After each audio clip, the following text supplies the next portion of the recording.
the binding wires in place. Take the pressure off the ram.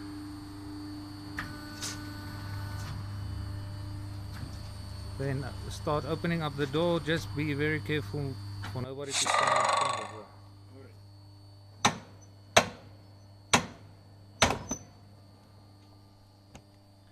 Then open up the loading cavity and start loading your next bale.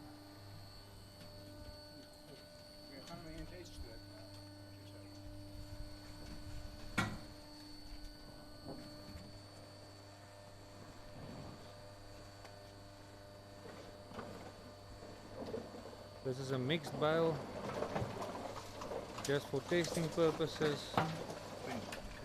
I've got a little bit of everything.